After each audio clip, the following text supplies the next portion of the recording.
Bien, mes chers collègues, bonjour pour celles que je n'ai pas vues ce matin. Bienvenue.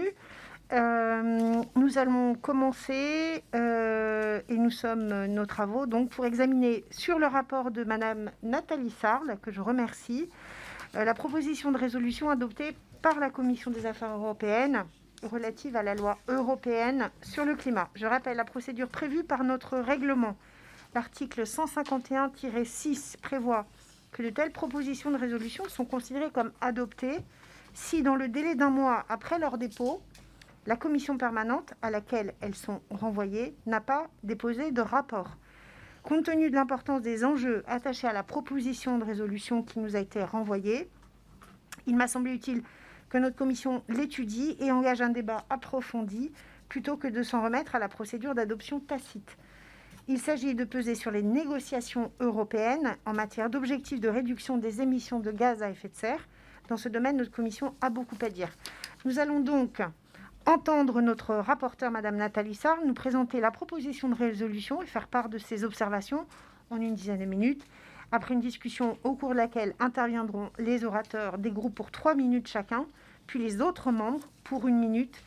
Et une fois que la rapporteure aura répondu, nous passerons à la discussion des amendements. Madame la rapporteure, vous avez la parole. Merci Madame la Présidente. Mes chers collègues, Madame Nicole Lepey et Monsieur Bernard Deflessel, rapporteurs de la Commission des Affaires européennes, ont déposé le 7 octobre dernier une proposition de résolution européenne relative à la proposition de loi européenne sur le climat.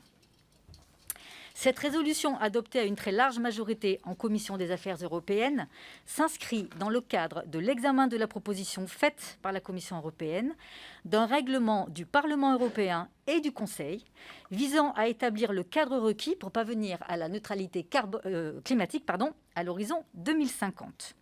En vertu de l'article 151-2 du règlement de l'Assemblée nationale, notre commission a été saisie au fond de l'examen de cette résolution initiée par nos collègues. Nous avons travaillé en tandem étroit avec ma collègue Marie Silin, responsable de ce texte pour notre groupe, qui nous a récemment rejoints et que je salue pour son implication.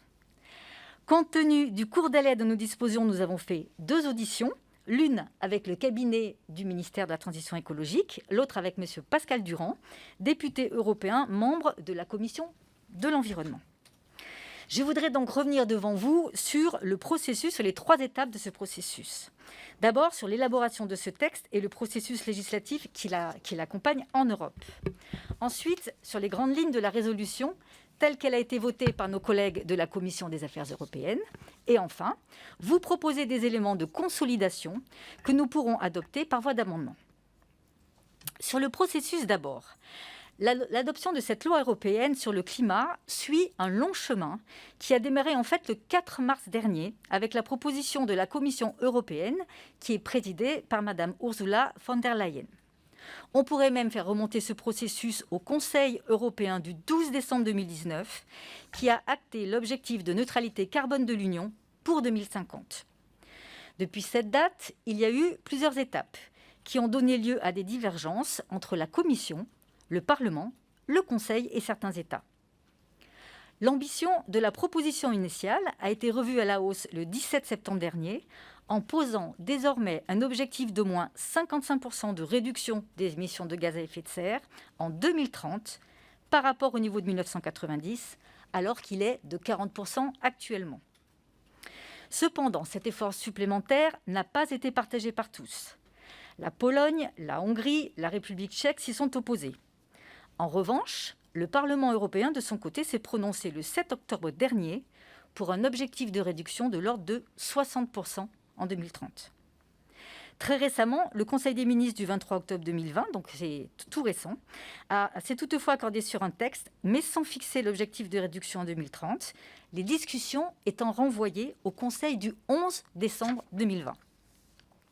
En cas d'accord du Conseil à cette date sur l'objectif, symboliquement donc un jour, je vous le rappelle, avant le 5e anniversaire de l'accord de Paris, une position formelle du Conseil sous la forme d'une orientation générale pourrait être adoptée le 17 décembre, et elle fixera la contribution nationale déterminée de l'Union, ce qu'on appelle la CDN, avant la fin de l'année 2020, comme le demande l'accord de Paris. Le Parlement européen et le Conseil pourront alors continuer le dialogue dans l'espoir de parvenir à un texte définitif au printemps 2021. Dans ce contexte, une prise de position de l'Assemblée nationale à travers ce projet de résolution est nécessaire pour appuyer les efforts diplomatiques de la France et du Parlement européen et approuver la proposition révisée de la Commission. En particulier, nos collègues de la Commission des affaires européennes proposent de compléter l'engagement de réduction des émissions de gaz à effet de serre pris au niveau de l'Union européenne par des engagements nationaux. Nous, parlementaires, nous soutenons cette proposition, mais insistons sur le fait que la fixation d'objectifs nationaux peut s'accommoder de trajectoires divergentes. De plus, il est nécessaire que ces efforts soient accompagnés, notamment dans le cadre du Fonds de transition juste. Nos collègues proposent également de fixer un objectif pour 2040. Or, depuis leur proposition, le Parlement et le Conseil se sont prononcés en ce sens, donc nous nous en réjouissons. Il prévoit également d'instaurer un projet carbone de l'Union qui indiquerait la quantité totale d'émissions de gaz à effet de serre qui pourraient être émises sans compromettre les engagements de l'Union au titre de l'accord de Paris. Nous soutenons également bien sûr cette proposition, mais souhaitons rappeler que l'atteinte de la neutralité carbone ne se fait pas en recourant à des mécanismes de compensation internationaux. Nos collègues proposent enfin, dans la lignée de la Commission environnement du Parlement européen, de mettre en œuvre un panel européen sur le changement climatique qui serait en fait inspiré par le Haut Conseil pour le climat français. Dans le cadre du déploiement du Green Deal et du plan de relance, il est effectivement important de pouvoir compter sur une expertise extérieure. Enfin, la résolution formule quelques souhaits comme l'introduction rapide d'un mécanisme d'ajustement carbone aux frontières, un prix minimum du carbone au sein du système d'échange de quotas d'émissions de l'Union et l'extension de ce système à l'ensemble des secteurs, ce que nous partageons. En tant que rapporteur, je partage ces orientations et je salue les équilibres sur lesquels ils reposent. Toutefois, nous souhaitons insister sur des éléments importants. Tout d'abord, il est essentiel que la politique climatique de l'Union se définisse également par rapport aux objectifs de développement durable, les ODD, fixés par l'ONU en 2015, et non pas seulement par rapport à l'objectif 13 qui est souvent cité, qui concerne la lutte contre le changement climatique. En effet, chaque ODD est défini selon des indicateurs et des cibles précises, et plusieurs d'entre eux sont pertinents pour guider les politiques de lutte et d'adaptation au changement climatique, notamment en ce qui concerne le recours aux énergies renouvelables, l'objectif 7, la promotion d'infrastructures résilientes et une industrialisation durable, l'objectif 9, la réduction des inégalités, l'objectif 10, la consommation et la production responsable, le 12, ou encore la vie aquatique et terrestre, l'objectif 15 et 16. Nous devons donc les prendre en compte dans la définition de nos propres objectifs au niveau de l'Union. J'ai souhaité également aborder la question de l'empreinte carbone de l'Union, car il n'existe à ce jour pas d'indicateur spécifique à ce sujet. Or, il est indispensable de prendre en compte les émissions importées de nos produits, y compris de ceux qui sont finalement assemblés en Europe. La France a d'ailleurs porté, dans les négociations sur la loi européenne sur le climat, l'intégration de cette empreinte carbone, mais n'a pas recueilli de soutien suffisant de ses partenaires. Cet objectif mérite donc d'être réaffirmé. Je souhaite également réaffirmer qu'il est essentiel de citer la préservation de la biodiversité dans nos politiques climatiques. En effet, le Conseil a invité la Commission européenne à mettre au point une stratégie de l'Union ambitieuse, réaliste et cohérente en matière de biodiversité. Nous constatons déjà les effets dévastateurs provoqués par la déforestation, la dégradation des forêts, des zones humides, l'acidification des océans et les atteintes aux écosystèmes marins et côtiers. Ainsi, il convient que les politiques en faveur du climat comprennent des indicateurs liés à la préservation de la biodiversité et que les actions entreprises soient pensées en commun. Dans ce même esprit, je souhaite rappeler qu'il est nécessaire d'engager une réflexion sur la résilience, sur la culture du risque et l'adaptation au changement climatique. En effet, nous devons nous préparer à nous adapter à un climat qui connaîtra inévitablement des perturbations. Celles-ci sont déjà visibles dans le domaine des infrastructures et du bâtiment, dans le domaine agricole, maritime ou forestier. Et nous savons par ailleurs que les actions d'adaptation au changement climatique font aujourd'hui partie intégrante des investissements les plus prometteurs pour les territoires, car ils permettent d'anticiper les évolutions climatiques et d'en limiter les dégâts. Il est également indispensable de mettre en avant l'idée d'une transition écologique juste, inclusive et ambitieuse, au service de l'emploi et de la solidarité européenne, notamment grâce à l'émission, dans des volumes plus importants, d'obligations vertes par l'Union européenne, afin de financer les investissements nécessaires à la réalisation de cette ambition. C'est une conviction que nous partageons avec Madame Silin, et je lui laisserai le soin de développer ce sujet lors des discussions que nous aurons tout à l'heure. Enfin, dans un contexte mondial perturbé, il est nécessaire pour la France et l'Europe de contribuer à renforcer les objectifs climatiques de nos partenaires en vue de la COP26 prévue en novembre 2021 et de prendre en compte, dans le cadre de la politique commerciale de l'Union, la volonté et les actes mis en œuvre par nos partenaires commerciaux dans ce cadre. Car si de plus en plus d'États se dotent d'une trajectoire de neutralité carbone, ce n'est pas encore le cas de tous et il est de notre responsabilité de les y pousser. En conclusion, je souhaite, chers collègues, vous faire part que je soutiens pleinement cette proposition de résolution et j'espère que la discussion des amendements que je vais vous présenter nous permettra de la renforcer encore afin d'adresser un message clair aux institutions européennes qui vont bientôt rentrer dans la phase officielle du trilogue entre le Parlement, le Conseil et la Commission. Je vous remercie. Merci beaucoup, Madame la rapporteure. C'est bien ça. Voilà. Merci beaucoup, Nathalie. Je vais laisser la parole aux orateurs de groupe. 3 minutes environ. Nous ne sommes pas nombreux. Donc, pour La République En Marche, Anne-Marie Silin, c'est à vous. Ah, c'est bon, merci. Merci Madame la Présidente, Madame la rapporteure, mes chers collègues.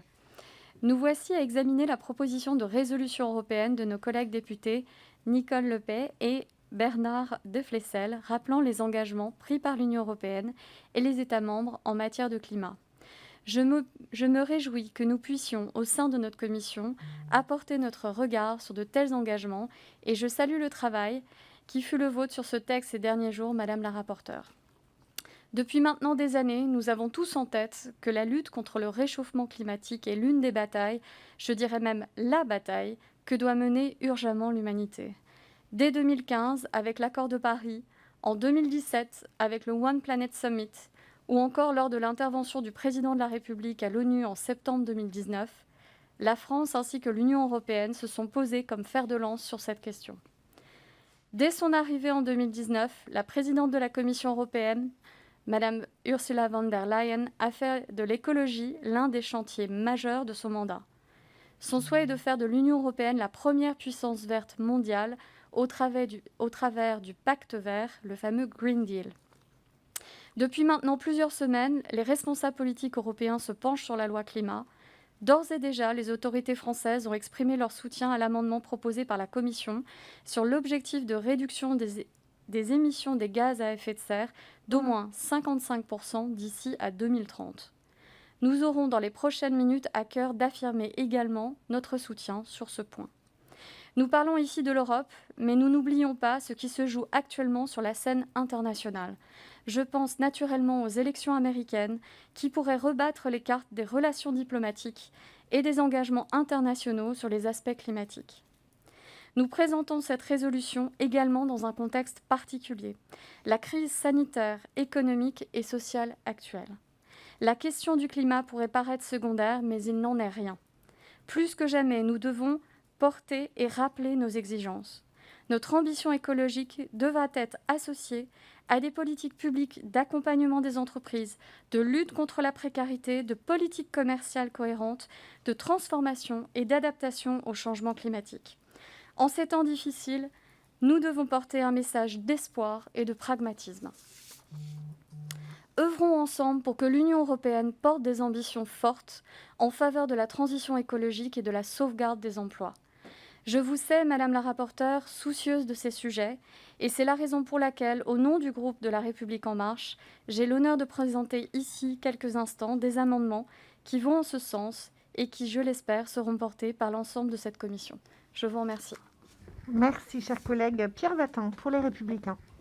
Merci, Madame la Présidente, Madame la rapporteure. Tout d'abord, merci pour votre travail.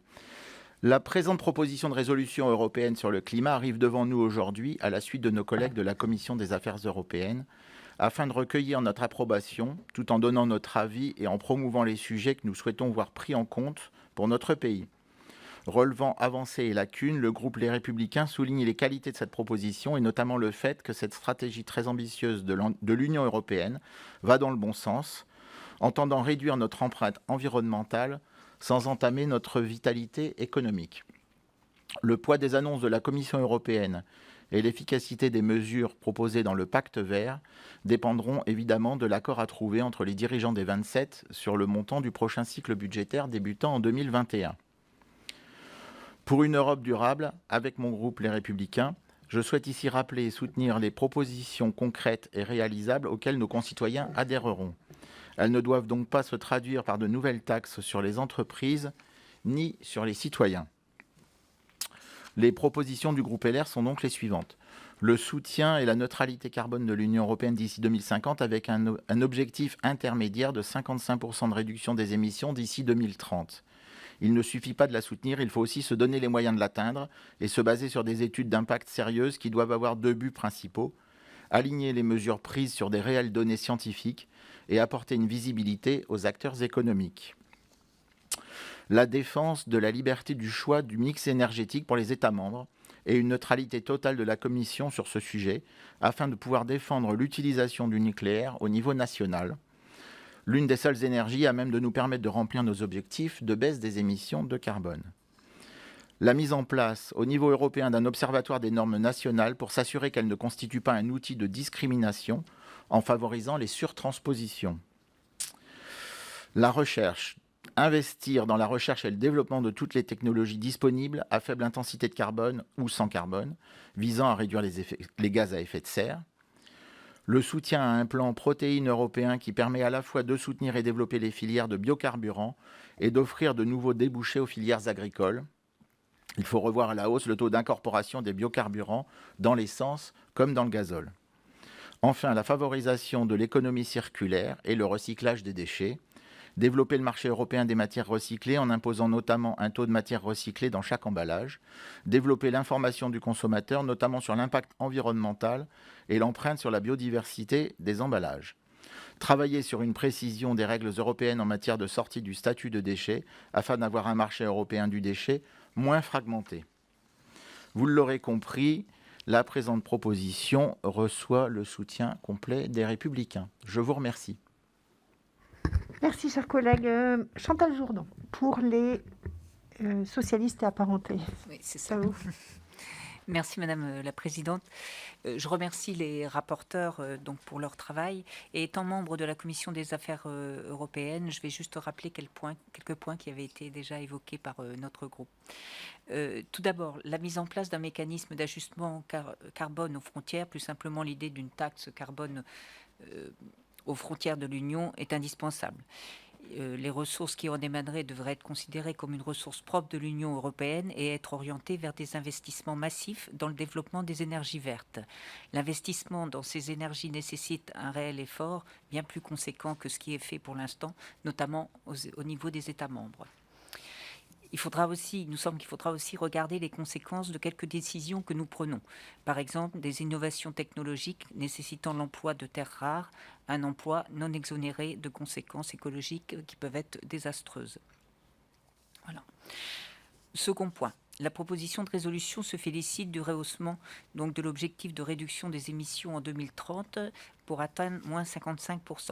Il faut noter que la Commission environnement du Parlement européen a voté un objectif à moins 60%, vous l'aviez évoqué, ce qui permettrait de renforcer la proposition d'un objectif intermédiaire à 2040. Troisième point, il semble également que la référence au respect des règles de l'OMC peut paraître contre-intuitive lorsque l'on connaît la visée de cette organisation internationale. Enfin, pour finir, un point sur la fixation d'un cap clair d'interdiction des investissements dans les énergies fossiles. Les institutions financières publiques commencent à s'y engager. La Banque européenne d'investissement a annoncé ne plus financer les énergies fossiles à partir de 2021. En France, la BPI devait fixer des objectifs à 2022. Donc un engagement fort est absolument nécessaire, car le privé, lui, continue à financer fortement ces secteurs. Au niveau mondial, par exemple, entre 2016 et 2019, 35 banques américaines, canadiennes, chinoises, européennes et japonaises ont financé les énergies fossiles à hauteur de plus de 2700 milliards de dollars. On sait que si ces investissements de long terme sont faits, c'est qu'ils devront être rentables pendant encore plusieurs dizaines d'années et constitueront des freins importants aux objectifs que nous nous fixons. Merci, Madame la députée. Je vais laisser Madame Nathalie Sarl répondre aux différents orateurs. Je vous en prie, c'est à vous. Oui, Madame la Présidente, je vous remercie. Monsieur Vattin, donc, je crois que, à vous entendre, nous sommes quand même dans un consensus assez important sur ce texte. Je voulais donc vous confirmer que nous partageons cette question, cette notion de, il n'y a pas de dichotomie entre écologie et économie. Au contraire. Aujourd'hui, il faut arrêter de penser que l'écologie, c'est uniquement la parole des ONG. L'écologie, c'est aussi la parole des entreprises.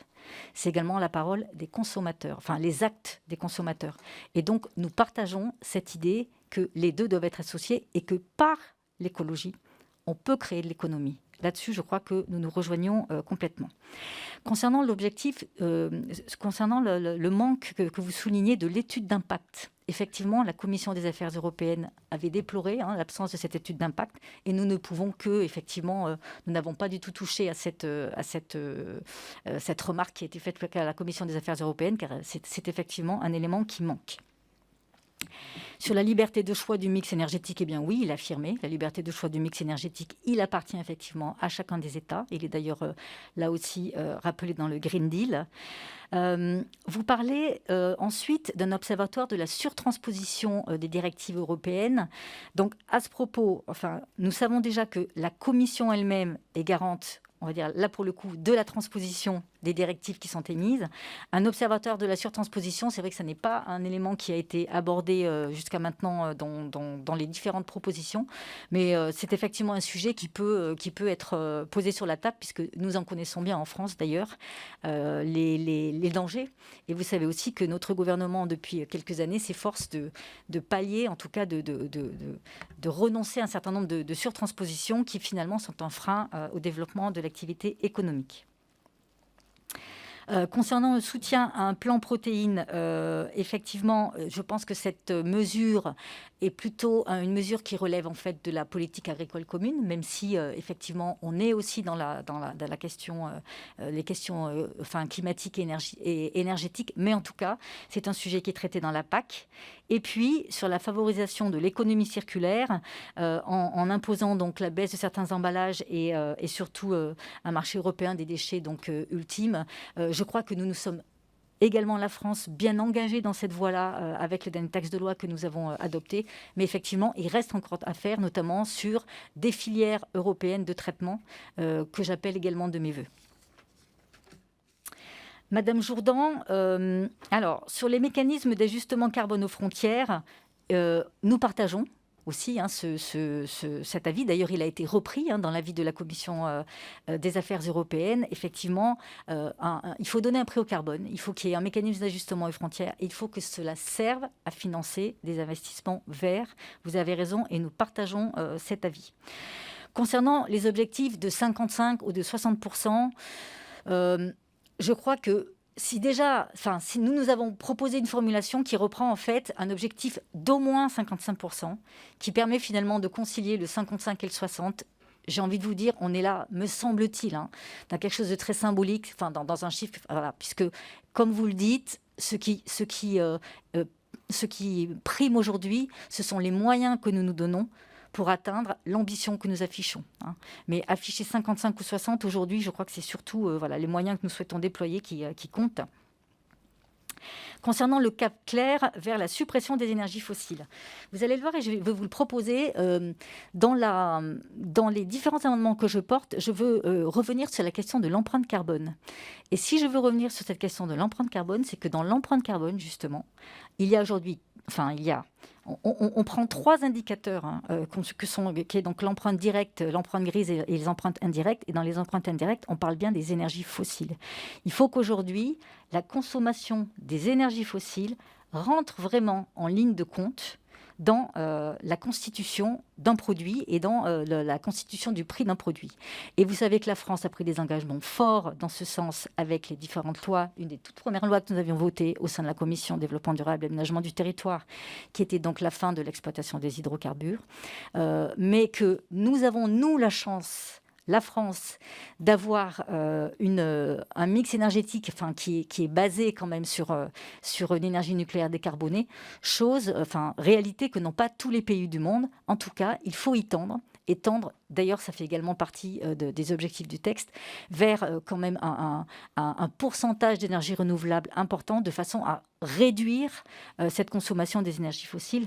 Et pour en revenir à cette question, je voudrais juste rebondir sur ce que disait Madame Silin tout à l'heure sur donc un autre partenaire qui n'est pas notre partenaire, nos pays européens, mais que sont les États-Unis, puisque là aussi, on a un vrai sujet. Et c'est vrai qu'en fonction des résultats, on peut dire, des élections, eh bien, entre les États-Unis sont aussi, alors on parle de la Chine, mais les États-Unis sont aussi un pays qui est un gros consommateur d'énergie fossile et sur lequel nous aurions de grands espoirs de pouvoir le voir réintégrer les accords de Paris. Je vous remercie. Merci beaucoup, Madame la rapporteure. Nous avons une quinzaine d'amendements à examiner. Alors, un article unique, l'article unique de la loi européenne sur le climat. Madame Sarl, pour l'amendement 11, s'il vous plaît. Oui, Madame la Présidente. Donc, juste pour rappel à mes collègues, une résolution, en fait, elle est composée en plusieurs parties. On a d'abord ce qu'on appelle les visas, c'est-à-dire où en sommes-nous aujourd'hui. Ensuite, on a les considérants et ensuite, on a les objectifs. Et comme je vous le disais tout à l'heure, et c'est ce que je propose dans ce premier amendement CD11, je souhaiterais que nous introduisions par voie d'amendement dans le texte à l'endroit des visas, c'est-à-dire tout au début, c'est vraiment sur ce qui est une affirmation forte, le programme, les objectifs de développement durable des Nations Unies, parce que je crois que ces objectifs, ils ont une ambition qui est forte, transversale, une ambition climatique, mais une ambition sociale, une ambition sur l'éducation, une ambition sur la santé, et que si nous avons aujourd'hui des indicateurs qui existent, qui ont été travaillés à un niveau encore supérieur que celui de l'Europe, et donc nous avons tout intérêt à nous les approprier, d'autant qu'ils sont évoqués dans le Green Deal, et donc je vous propose de les intégrer dans le visa de la résolution. Bien. Pas d'intervention, je vais donc mettre aux voix cet amendement. Qui est pour ? Qui est contre ? Il vient d'arriver, il faut le laisser atterrir un tout petit peu. Donc, qui est pour ? On lève bien la main, merci. Voilà, on a une unanimité, c'est très bien. L'amendement est évidemment adopté. Le numéro 12, Madame Sarl. Oui, cet amendement numéro 12, en fait, il viendrait compléter l'alinéa 19 qui stipule qu'une hausse des températures de 1, ou 2 degrés réduirait de manière significative la disponibilité des denrées alimentaires dans les régions voisines de l'Union, importantes pour sa sécurité, notamment le sud de la Méditerranée. Et je voudrais, comme je vous l'avais dit dans mes produits introductifs, que nous insistions par voie de cet amendement, sur l'impact de la hausse des températures sur la perte de la biodiversité en Europe. Il y a eu un certain nombre de déclarations récemment sur l'importance vraiment de nous engager et en tout cas d'avoir des indicateurs sur la perte de biodiversité. L'Europe, c'est un grand espace de forêt, c'est un grand espace naturel, mais c'est aussi un grand espace qui a des zones marines. Et donc, il me semble important que ces indicateurs relatifs à la biodiversité soient également un sujet majeur de nos préoccupations. Merci beaucoup. Monsieur Fermier.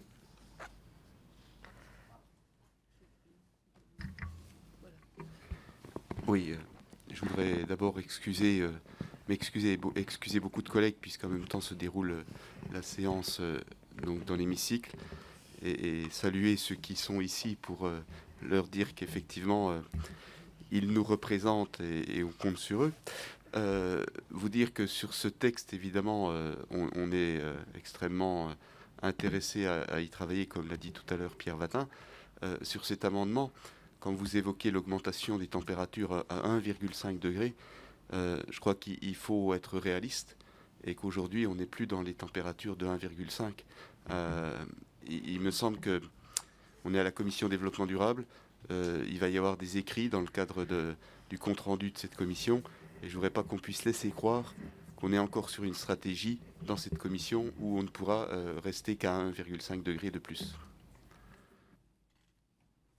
Je vais vous répondre du coup, Monsieur Sermier, je pense qu'il y a juste un petit malentendu. En fait, on est ici, si vous voulez, dans la façon dont est rédigée la résolution, sur un considérant. Et vous savez que nous sommes aujourd'hui sur le considérant qui nous dit, je vous relis, qu'une hausse de la température réduirait de manière significative la disponibilité des denrées alimentaires.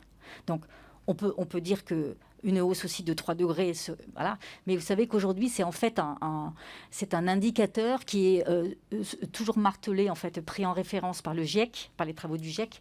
Et donc, les considérants ont repris, puisque c'est ce qui a été également noté dans les visas, les propos du GIEC, d'où la référence à cet indicateur-là.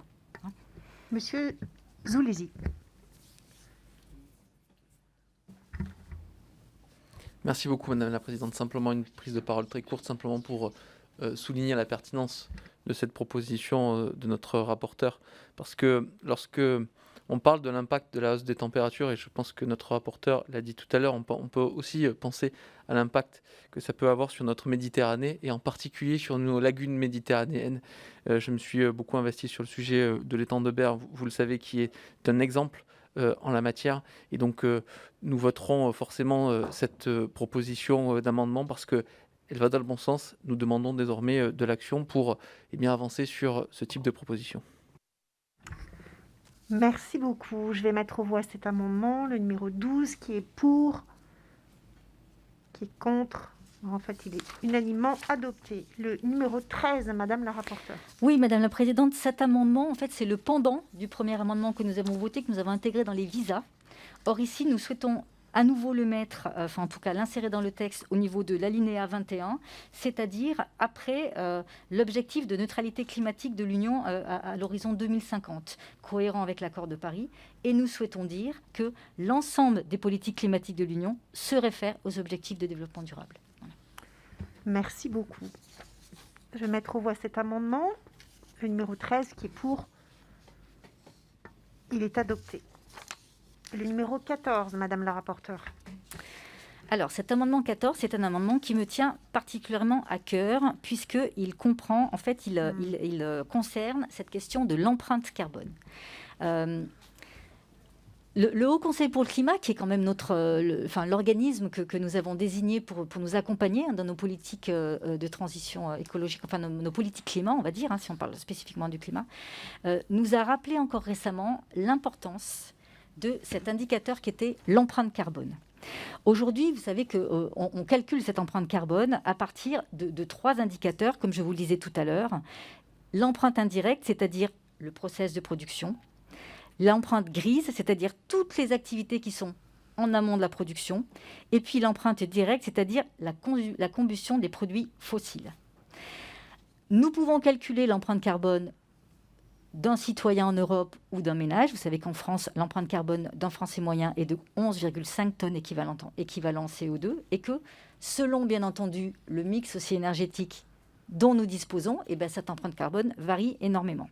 On peut dire qu'en fait, c'est le rapport entre la consommation finale privée des consommateurs et les émissions de gaz à effet de serre. Et moi, il me semble que si l'on veut aujourd'hui s'engager dans une politique climatique qui soit performante, il faut que cette question de l'empreinte carbone soit résolue. La France avait porté ce message lors de la dernière discussion au Conseil, et en tout cas le Parlement, et le Conseil n'a pas souhaité s'en saisir. Or, il me semble que si on parle empreinte carbone, on fait aussi de la pédagogie.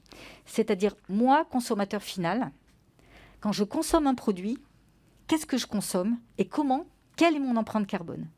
Et je peux d'autant plus vous le dire avec force que je travaille actuellement sur ma circonscription, par exemple, avec les entreprises du textile qui aujourd'hui sont en plein travail pour démontrer qu'entre un produit qui est fabriqué complètement en Asie et ensuite consommé en Europe, ou alors qui est fabriqué en Europe et consommé en Europe, même s'il a un petit passage éventuellement par les pays du Maghreb, eh bien l'empreinte carbone, en fait, l'empreinte carbone, le rapport, il est de 1 à 100.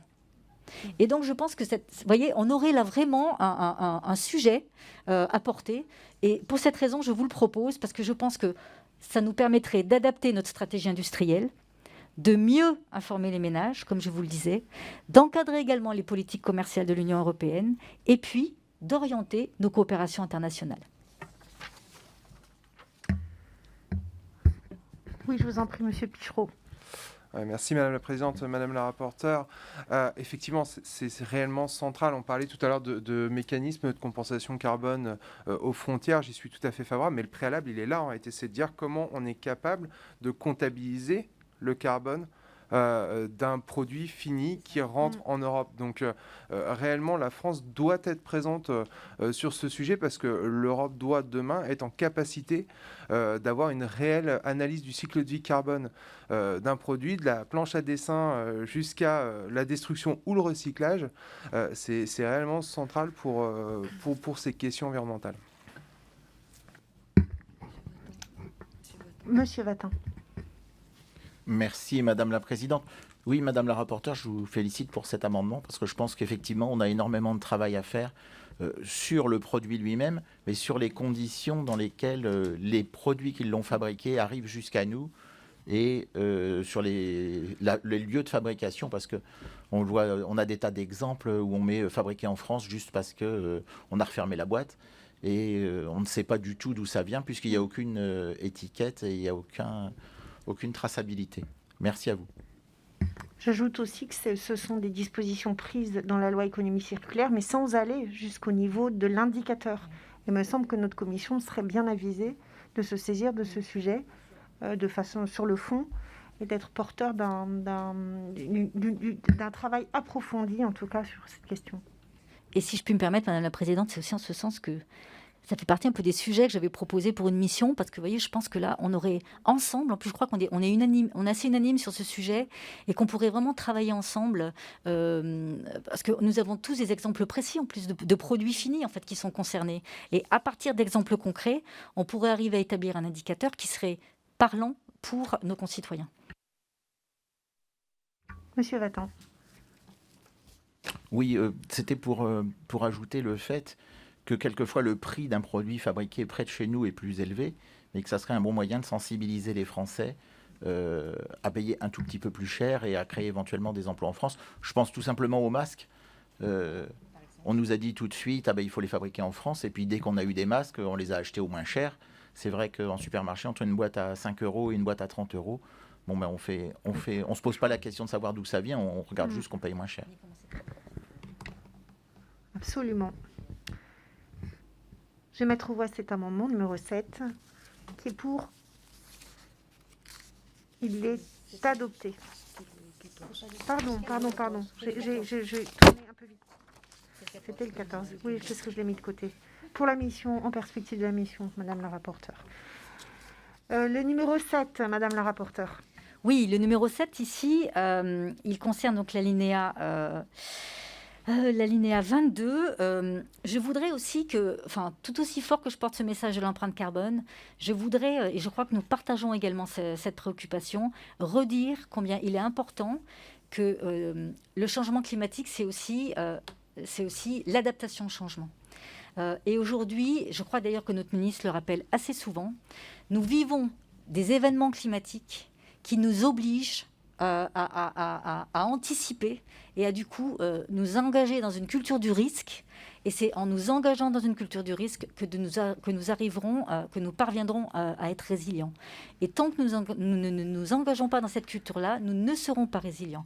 Donc comment pouvons-nous aider nos territoires, nos concitoyens à s'engager dans cette culture du risque qui du coup permettrait cette résilience. Donc je souhaite que nous affirmions fortement dans notre texte cette importance de l'adaptation au changement. Merci, Madame la rapporteure. Monsieur Pichereau.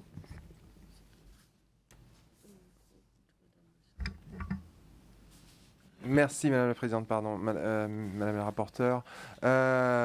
Oui, pareil, un amendement très important sur l'adaptation au changement climatique. Ce que je crains parfois, et c'est ce que j'ai vu notamment quand on a fait des grands débats, quand on a fait des rencontres avec des citoyens et autres, c'est que souvent il y a une certaine opposition entre la lutte contre le changement climatique et l'adaptation au changement climatique, comme si on ne pouvait pas faire les deux ensemble, et où les gens nous disent, non, en fait, il faut arrêter presque de lutter et il faut s'adapter, et alors qu'en réalité, il faut faire les deux. Il faut qu'on lutte pour éviter d'arriver à une hausse des températures qui soit trop importante. Et puis, de l'autre côté, on doit s'adapter parce que le changement climatique, il est déjà là. Moi, je le vois en Sarthe depuis que je suis élu et même avant, ça fait tous les ans, au mois de juillet, où on me parle de canicule. À un moment, c'est plus une canicule, c'est plus un épisode exceptionnel, c'est simplement un changement climatique et qui entraîne des conséquences derrière qui sont importantes, notamment pour nos agriculteurs, entre autres. Je vais mettre aux voix cet amendement, numéro 7, présenté par Madame la rapporteure, qui est pour. Il est adopté à l'unanimité. Le numéro 10, présenté par Madame la rapporteure. Oui, Madame la Présidente, là encore un amendement donc après l'alinéa 24.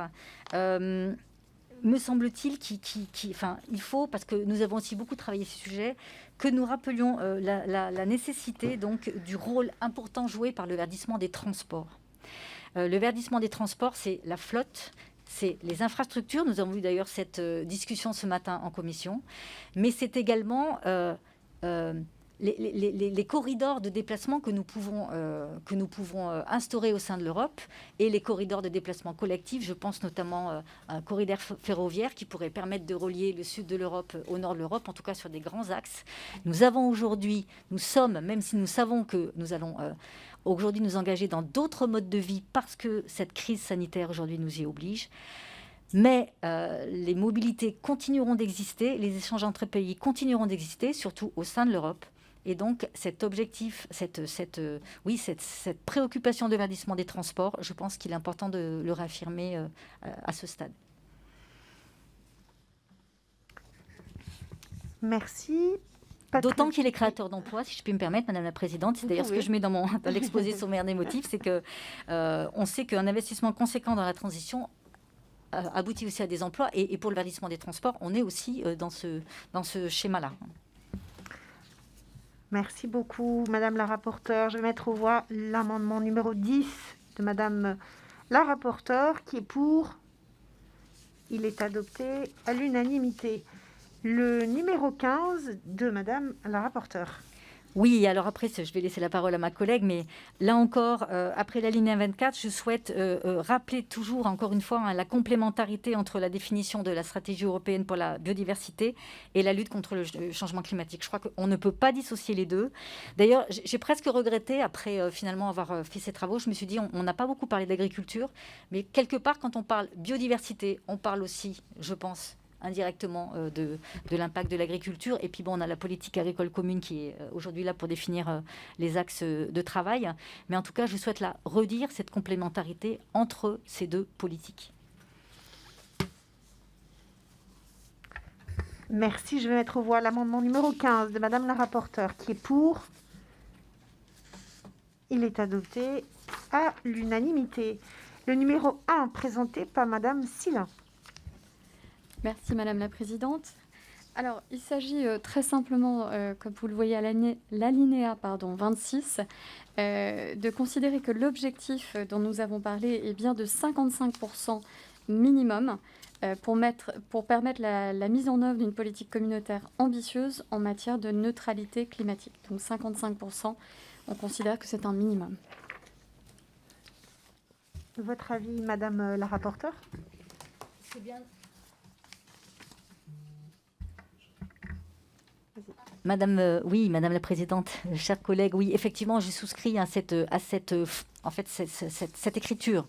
Parce que comme je le disais en propos liminaire, au moins 55, ça nous laisse de la marge pour éventuellement aller plus haut. Et pour le moins, on ne peut pas aller en dessous, puisque on a déjà eu un engagement de nos partenaires européens. Donc, donne un avis favorable à cet amendement. Bien, je vais mettre aux voix cet amendement, qui est un avis favorable de la rapporteure, qui est pour, qui est contre. Il est adopté.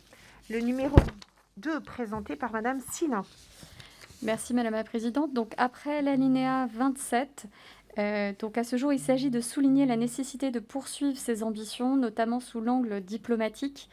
Une manière élégante de ne pas parler de nos grands partenaires internationaux que vous avez nommés tout à l'heure, Madame la rapporteure, afin que nous puissions travailler sur la COP26 qui se déroulera fin 2021.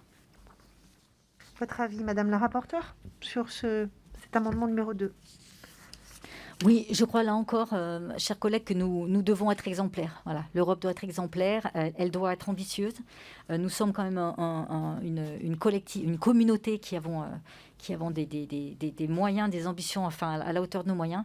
Et je crois qu'il est de notre responsabilité de tirer vers le haut l'ensemble de nos partenaires. D'ailleurs, on peut dire que depuis 2015, un certain nombre quand même de pays nous ont suivis, même la Chine s'est engagée dans un objectif de neutralité carbone. Et finalement, si on a encore quelques pays à la traîne, eh bien, il faut espérer que la locomotive pourra entraîner les wagons derrière elle. Je vous remercie. Donc, avis favorable. Bien, je vais mettre aux voix cet amendement qui est pour, qui est contre. Il est adopté. Le numéro 3, Madame Sina.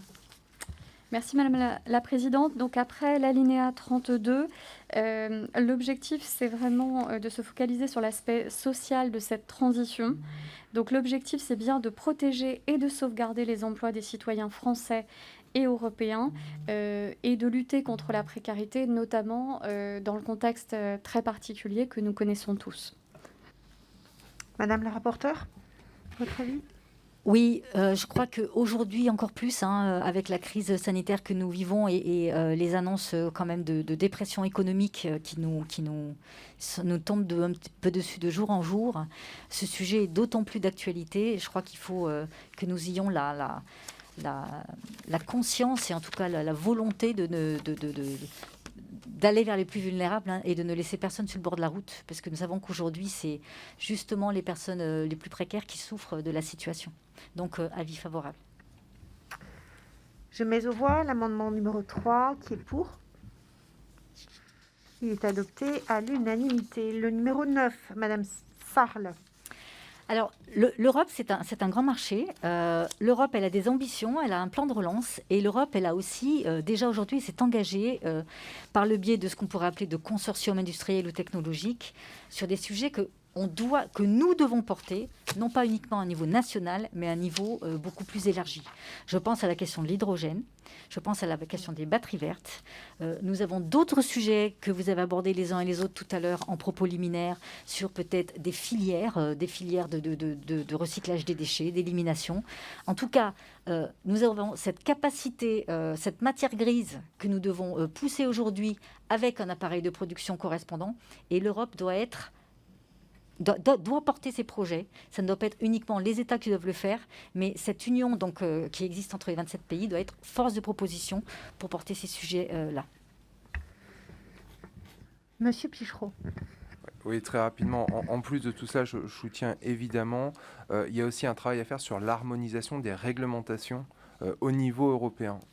Moi, je le vois actuellement. Je travaille, vous savez, beaucoup sur la filière du rétrofit, notamment pour les véhicules. Et on voit bien, en France, on a une réglementation qui est très bonne, honnêtement. Je ne sais pas ça parce que c'est notre gouvernement qui l'a fait, mais c'est reconnu aujourd'hui. C'est une très bonne réglementation. Par contre, au niveau européen, ce qu'on fait aujourd'hui en France ne peut pas être forcément homologué dans les autres pays. Ce qui fait qu'une entreprise française, mais c'est le cas aussi d'une entreprise allemande ou italienne ou autre, ne peut pas aujourd'hui vendre facilement dans un autre pays de l'Union. Les voitures peuvent rouler, mais ils ne peuvent pas vendre facilement dans un autre pays de l'Union. Donc je pense qu'on a un vrai travail à faire là-dessus. J'en parle pour Retrofit, mais c'est le cas pour effectivement plein de filières où on doit travailler là-dessus et il doit y avoir une vraie veille technologique qui soit assurée, je pense, par la Commission européenne pour pouvoir suivre ces sujets. Merci beaucoup. Je vais mettre aux voix cet amendement qui est présenté par Madame la rapporteure, qui est pour. Il est adopté à l'unanimité. Le numéro 4, Madame Sina. Merci Madame la Présidente. Donc après l'alinéa 35, nous plaidons pour l'adoption de ressources propres afin de financer le budget de l'Union européenne. Comme chacun l'a à l'esprit, j'imagine, vous le savez, un plan de soutien à l'économie a été mis en place pour un montant de 750 milliards d'euros. Il est nécessaire que l'Union européenne se dote de ressources propres afin de pouvoir honorer ses engagements. Je vous remercie.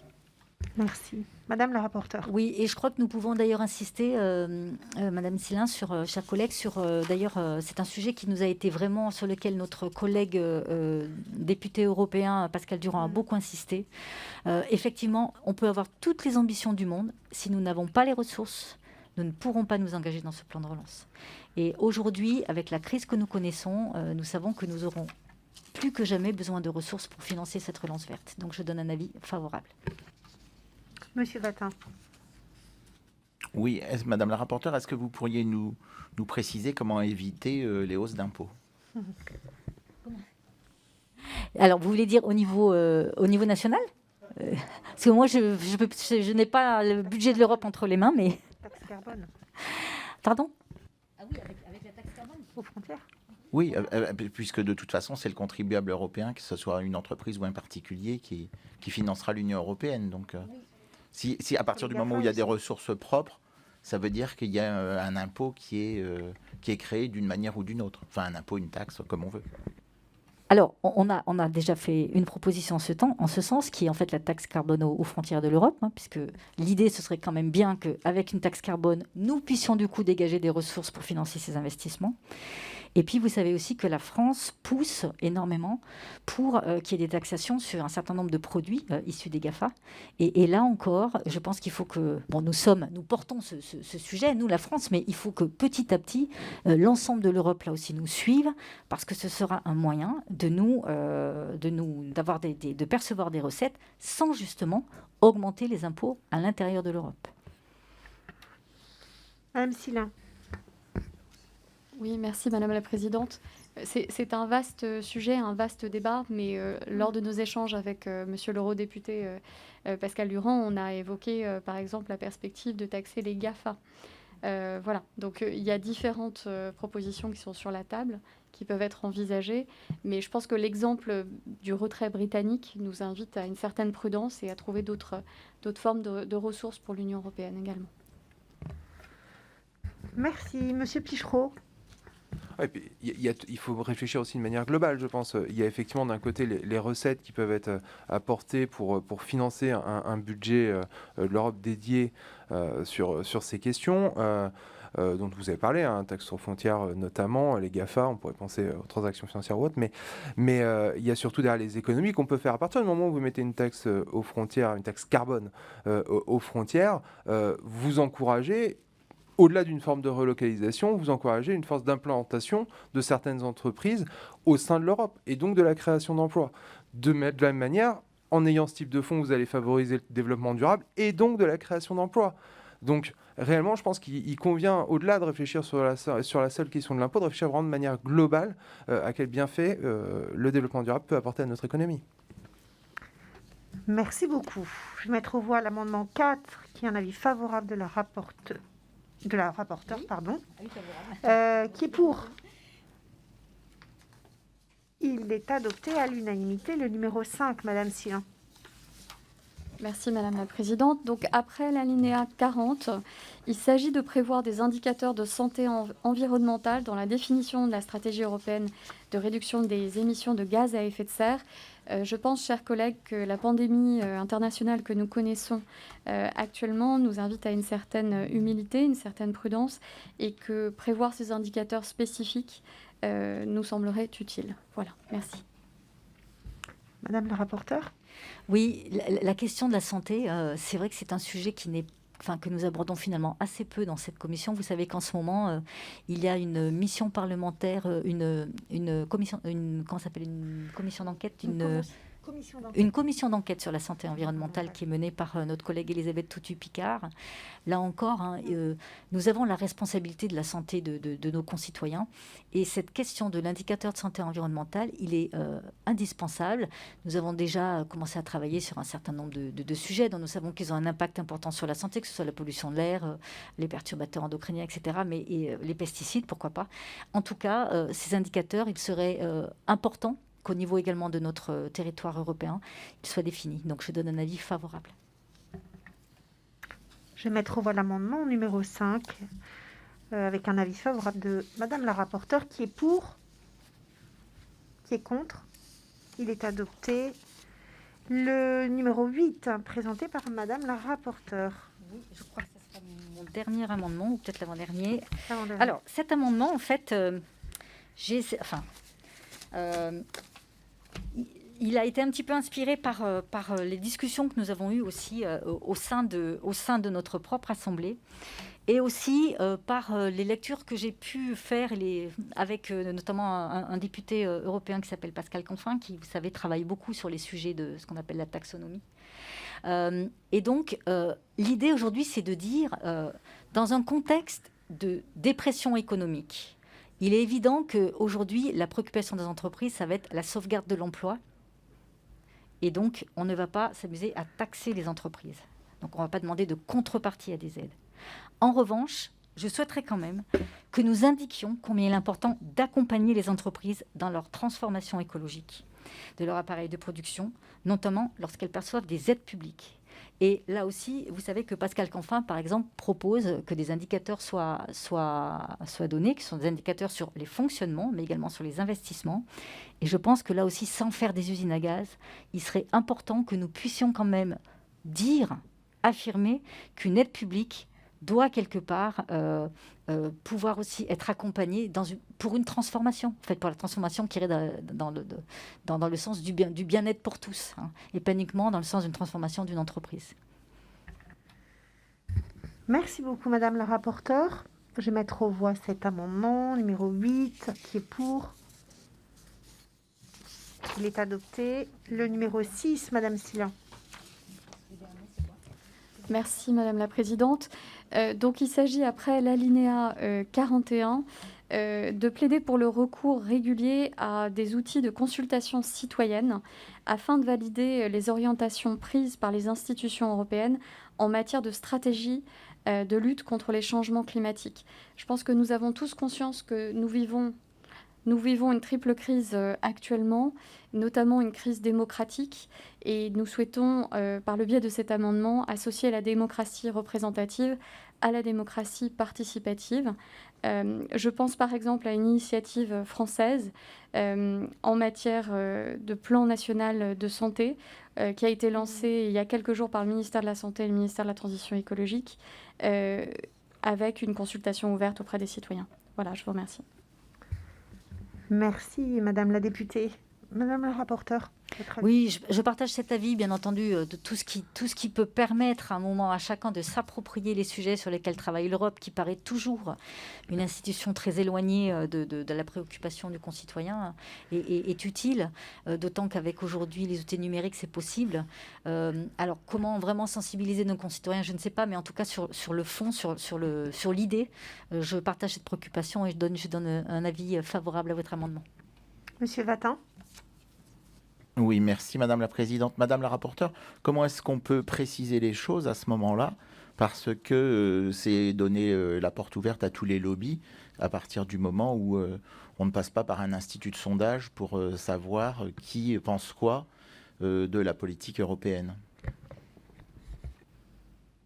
Alors, sur les outils de consultation citoyenne, nous en avons en France, des outils de consultation citoyenne, et ils ne sont pas uniquement envahis par les lobbies, enfin, les concitoyens se l'approprient. Je pense que, vous savez, on a des possibilités de prendre en compte un certain nombre d'avis, pour le peu qu'ils émanent d'un nombre minimum de personnes, par exemple, ou qu'on n'ait pas, je ne sais pas moi, 50 fois le même argumentaire qui serait effectivement suggéré par un lobby. En tout cas, il y a des moyens de circonscrire le fait que les lobbies soient à l'initiative uniquement des propositions. Monsieur Zulzi. Oui, merci Madame la Présidente. C'est l'occasion de rappeler que l'Assemblée nationale s'est dotée d'un outil de consultation citoyenne qui est à la disposition de tous les députés qui s'engagent notamment dans des missions d'information. Vous le savez, en tant que rapporteur de la mission sur l'étang de Berre, je l'ai développé, je l'ai utilisé dans le cadre de cette mission et ça a suscité un engouement sur le terrain, ce qui a permis à l'ensemble des citoyens de participer à cette mission d'information. Oui, puis nous avons la CNDP aussi, dans l'organisation des débats publics. Bon, on n'est pas sous-doté, Madame la rapporteure? Oui, donc Monsieur Vattin, je pense qu'on peut structurer le schéma en fait, qu'il existe dans certains pays déjà, et que en tout cas c'est un modèle qu'on peut pouvoir dupliquer à une plus grande échelle, ou peut-être qui existe d'ailleurs dans d'autres pays. Monsieur Vattin. Oui, j'entends bien ce que dit notre collègue Zulesi, mais je pense qu'un sujet local n'est pas un sujet européen et que l'approche des citoyens n'est pas du tout la même. Monsieur Zulesi, je vous en prie. Oui, alors j'ai parlé d'un sujet local qui est plus qu'un sujet local, c'est un sujet international. La réhabilitation de l'étang de Berre, c'est l'avenir. C'est l'avenir des lagunes méditerranéennes qui est en jeu. Mais il y a eu une autre consultation pour vous convaincre, notamment sur le changement d'heure et sur la volonté de garder ou non ce changement d'heure, heure d'hiver, heure d'été. Et il y a eu de nombreux citoyens qui se sont exprimés sur le sujet. Donc ça ne se limite pas que au sujet de l'étang de Berre dans tous les cas. Et l'Union européenne pourrait se saisir aussi, la Commission européenne pourrait aussi se saisir de cet outil pour déployer ce type de consultation. Et je pense que ça permettrait aussi que les citoyens se saisissent aussi des sujets européens. Madame Silin. Merci Madame la Présidente. Non, simplement pour conclure, il existe aussi d'autres outils à ma connaissance aujourd'hui, notamment je crois que si vous avez 1 million de pétitionnaires au niveau de l'Union européenne, ce sujet devient à l'agenda, ou en tout cas est abordé, est à l'ordre du jour. Donc là, l'objectif, c'est d'être proactif plutôt que de laisser les citoyens ou éventuellement des groupes d'intérêt, quels qu'ils soient, associations, lobbies, etc., venir vers nous. Voilà, je trouverais ça plus intéressant qu'on fasse preuve de proactivité et qu'on fasse venir la démocratie participative. Voilà. Monsieur Pichereau ? Oui, juste pour rajouter qu'en fait, on plaide pour un outil qui existe déjà et qui est déjà plutôt pas mal utilisé en toute honnêteté, chers collègues. On l'a eu effectivement sur le changement d'heure, on a eu il n'y a pas longtemps sur la stratégie européenne pour une mobilité durable et intelligente, on l'avait eu sur la question des ports avec le Brexit où on avait eu aussi une consultation citoyenne. L'Europe consulte beaucoup, il y a peut-être un problème d'art de communication où justement les citoyens ne sont pas trop au courant comment ils peuvent faire, et c'est la raison pour laquelle par exemple sur les ports et le Brexit, on a eu très peu d'interventions, et d'interventions françaises notamment. Donc c'est une bonne chose qu'il y ait le recours régulier à ces outils. Et puis derrière, il faut aussi qu'il y ait une communication de la part des États sur ces consultations pour qu'elles soient des réussites. Monsieur Lambert, le mot de la fin. Merci Madame la Présidente. Pardon pour le retard. Je voulais juste, je ne vais pas faire mon intervention évidemment, mais dire que le message que le groupe Liberté et Territoire fait passer à cette proposition de résolution, c'est un soutien, un plein soutien à une participation. Et sur l'amendement qui est présenté, tout d'abord, moi je vois écrit régulier, donc rien n'est imposé. Et je me permets de parler de certains outils que nous n'utilisons pas ou très peu, notamment autour de la CNDP depuis les ordonnances de 2016, où, par exemple, 60 parlementaires ou 500 000 ressortissants majeurs de l'Union européenne résidant en France peuvent saisir la Commission nationale du débat public, donc 60 parlementaires et pas députés, donc c'est un niveau assez accessible, que le droit d'initiative est ouvert aux projets, plans, programmes soumis à une évaluation, au moins 20% de la population des communes concernées ou 10% de la population d'un département ou de la région concernée.